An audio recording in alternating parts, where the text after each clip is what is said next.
At some point, probably recently, you had a thought you didn't say out loud. A thought that felt too dangerous or too embarrassing to admit to the people around you. It went something like this. They're going to figure out I don't actually know what I'm doing, or I don't deserve to be here, or everyone else seems to have it together and I'm just pretending.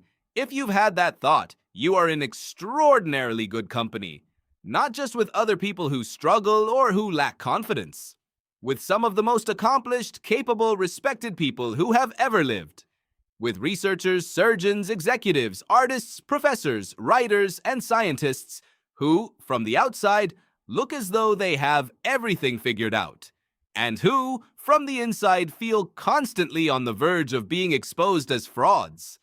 This experience has a name. Psychologists call it impostor syndrome, or more precisely, impostor phenomenon. And the science behind it is one of the most illuminating and counterintuitive bodies of research in all of modern psychology. Because here is what the research has found. The feeling that you are a fraud, that your success is undeserved, that you got lucky and the world hasn't caught on yet, is not a sign that you are incompetent. In many cases, it is actually a sign of the opposite.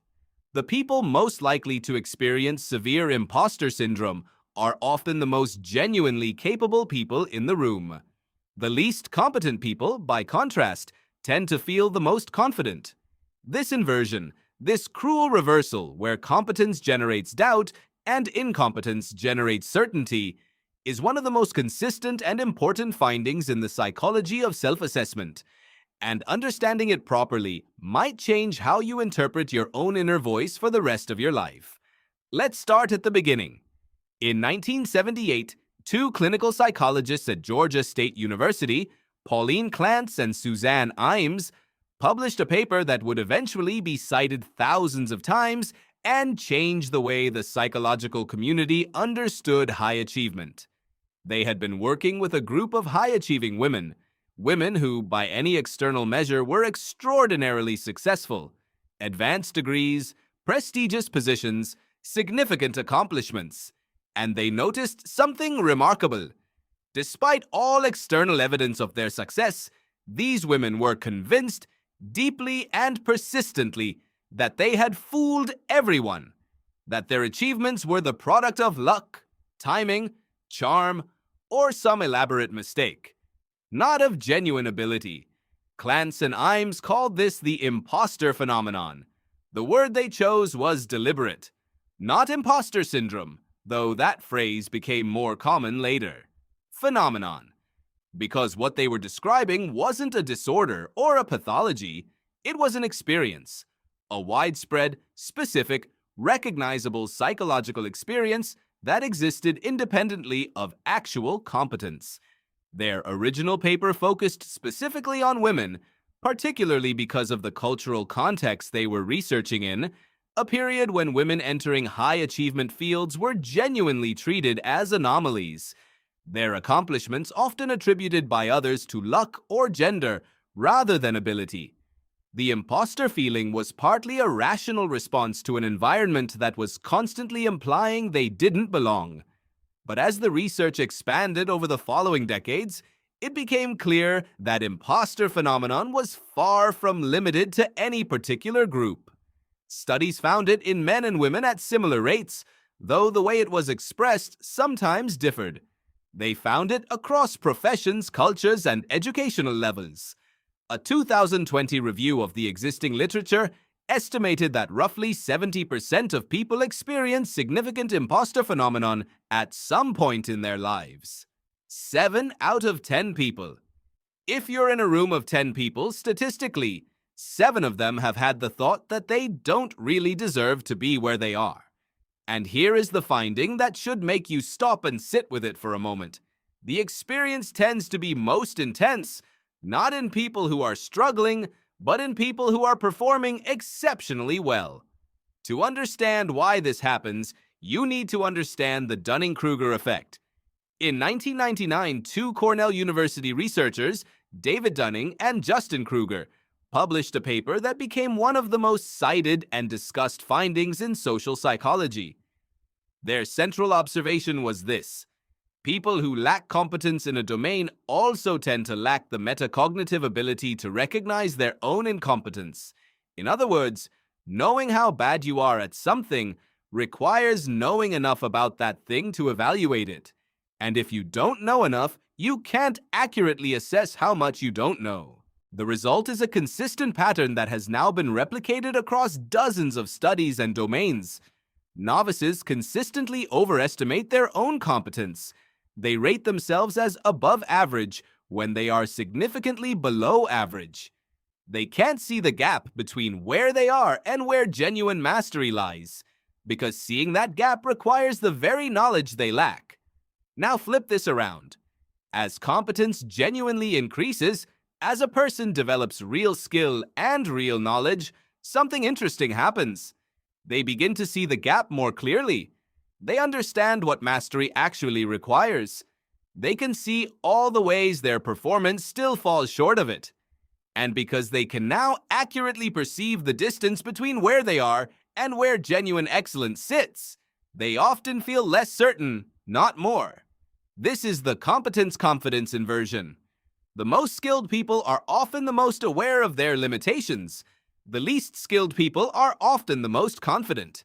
And the person in the middle, who is developing real expertise but hasn't yet reached the far end of the curve, often feels most acutely like a fraud, because they can see exactly how much they don't know, and they can also see that other people apparently can't see it in them.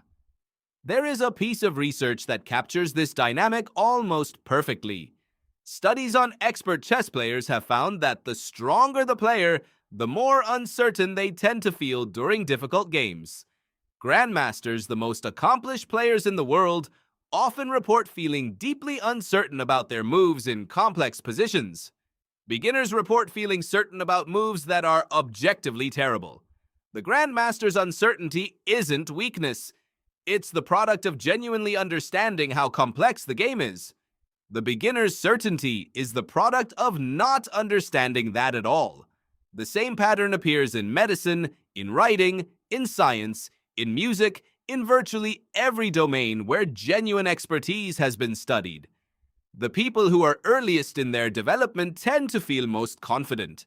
The people who have developed the most genuine understanding tend to be the most aware of uncertainty. Now here is where it gets personal, because if you have ever sat in a meeting and felt like everyone else in the room knew more than you, if you have ever finished a piece of work and felt certain it was going to be exposed as inadequate, if you have ever received praise and immediately suspected the person giving it hadn't understood your work properly, what you are experiencing was not evidence of incompetence. It was evidence that you understood the territory well enough to know what good looks like. And that is the beginning, not the end, of genuine capability. The psychology of imposter syndrome is inseparable from the psychology of attribution. When something goes well for a person experiencing imposter phenomenon, they tend to attribute the success to external factors: luck, timing, someone else's generosity, a mistake that hasn't been caught yet. When something goes poorly, they tend to attribute it to internal factors: their fundamental inadequacy, the truth finally coming out.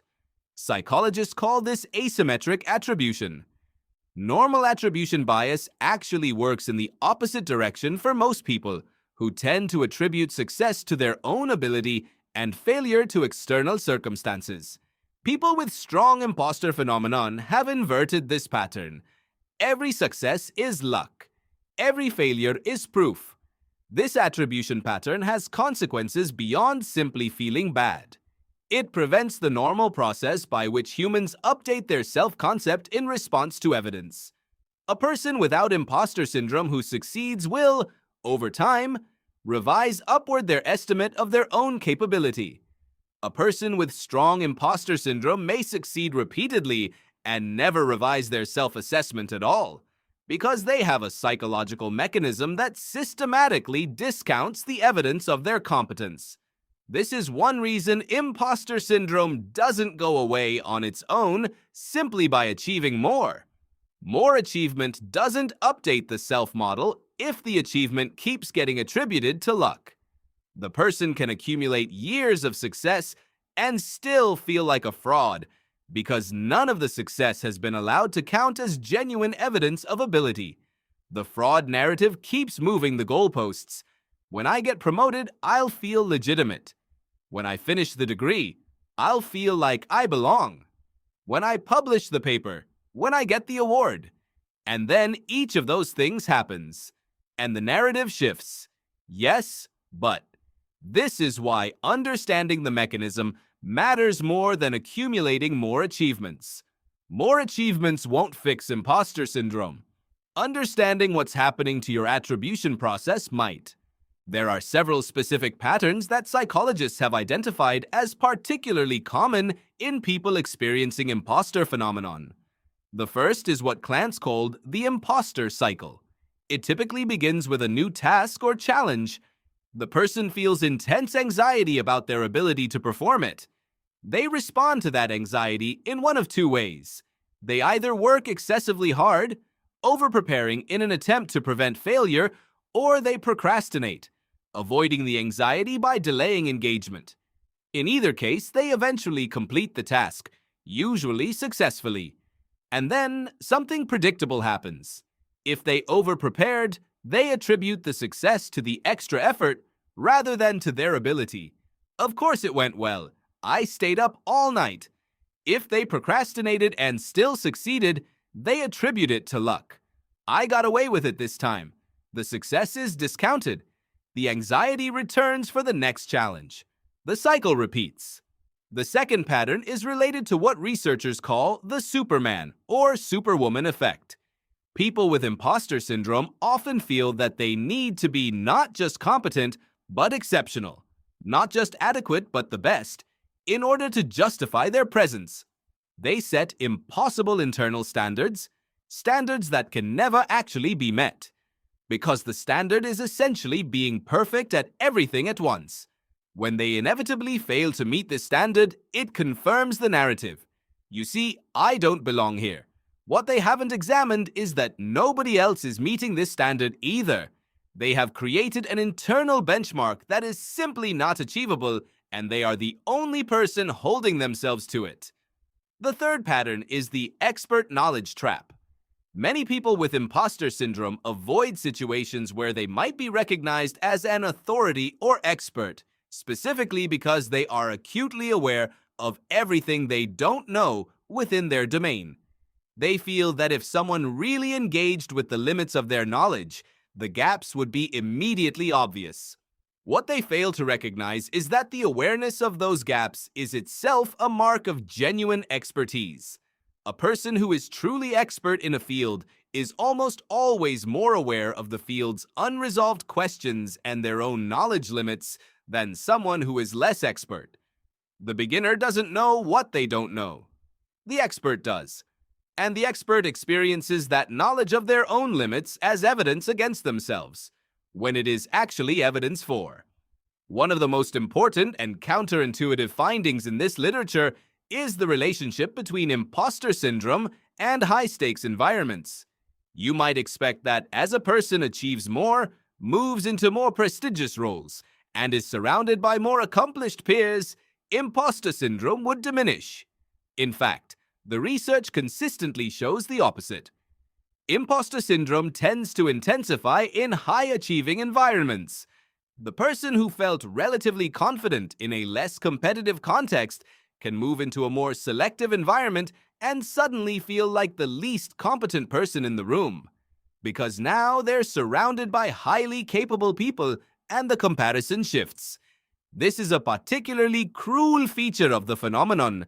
Precisely the environments that represent success, getting into the selective program, receiving the prestigious appointment, joining the accomplished team, are the environments most likely to trigger the most intense feelings of fraudulence. Psychologists call this the big fish, little pond effect. Moving from a context where you were the strongest performer to one where you are surrounded by people of comparable or greater ability can dramatically decrease confidence even when your actual capabilities haven't changed at all. the environment changed.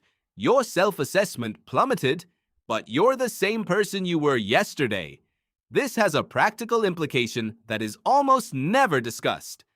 When you move into a higher stakes environment and feel suddenly less capable, that feeling is not evidence that you don't belong there. It is almost certainly the predictable and normal response to being in a more challenging context. And the people around you who appear so confident and so certain? Research consistently shows that many of them are experiencing the same feeling. They're just not saying so.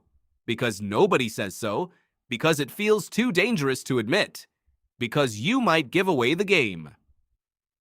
This collective silence is one of the most damaging features of imposter syndrome in organizational and educational settings. Everyone is quietly convinced they're the only one who doesn't really know what they're doing. Nobody is willing to be the first to admit uncertainty. The result is a room full of people performing confidence while feeling fraudulent, each of them convinced they are the only one performing, each of them inadvertently making everyone else feel worse. Breaking that silence, even slightly, has been shown to have significant effects on imposter syndrome in group settings.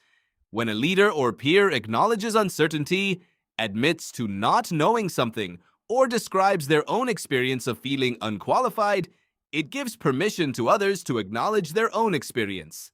The collective performance of omniscience crumbles, and what replaces it is something closer to reality. A group of capable people who understand some things, don't understand others, and are trying to figure it out. So what can actually be done? What helps? The research points to several things that are more effective than simple reassurance or more achievement. The first is externalizing the narrative. Most people experiencing imposter syndrome have a deeply internalized inner critic that attributes success to luck and failure to fundamental inadequacy.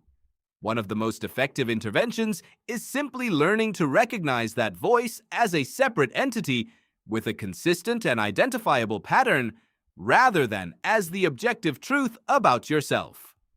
When you can name the pattern, when you can recognize it as the impostor cycle or the attribution inversion rather than simply as reality, you create some distance between yourself and it. You are no longer the fraud. You are a person having the experience of feeling like a fraud. Those are meaningfully different things. The second is deliberately examining the attribution pattern. For each significant success, practice explicitly identifying the genuine internal factors that contributed to it. Not to deny that luck plays a role, it does in everyone's life, but to recognize that your preparation, your choices, your skill, your persistence also played a role. Creating a deliberate record of your own contributions to your outcomes begins to provide an evidence base that the imposter narrative cannot easily dismiss. The third, and perhaps most powerful, is structured disclosure. Talking about imposter syndrome with people you trust, specifically, not in a general way, but about specific experiences of feeling fraudulent, has consistently been shown to reduce its intensity, partly because it breaks the silence and reveals that others share the experience, partly because articulating it brings the pattern into the light where it can be examined rather than simply felt. And partly because most people, when they hear someone they respect describe feeling like a fraud, immediately see the gap between the self-description and the reality, in a way that person cannot easily see for themselves. There is one more thing worth saying, and it may be the most important of all. The research on imposter syndrome is clear that this experience is widespread, normal, and in many ways a marker of genuine engagement with the difficulty of something worth doing. The people who never feel like frauds, who always feel certain they belong wherever they are, who never question whether they've understood something correctly, are not, on average, the people doing the most rigorous thinking. They are often the people doing the least. Doubt, genuine doubt, the kind that comes from actually understanding the complexity of something, is not the enemy of competence. It is frequently a companion to it. The question is not how to make the doubt go away, because the doubt may never fully go away, and that might actually be appropriate. The question is how to act effectively in the presence of it. How to do the work, make the contribution, take the risk, while carrying the uncertainty that serious engagement with serious things tends to produce. Your ancestors who were worth anything at all probably felt uncertain. The ones who were most certain were often the most dangerous. The most accomplished people you will ever meet will probably, if they are honest with you, tell you that they felt like they were figuring it out as they went, that they weren't sure, that they worried they'd be found out. They weren't frauds, and neither are you. The feeling isn't the truth. It is the tax that seriousness pays. Thank you for watching, and I will see you in the next video. If you find this video interesting, please consider subscribing for more content like this.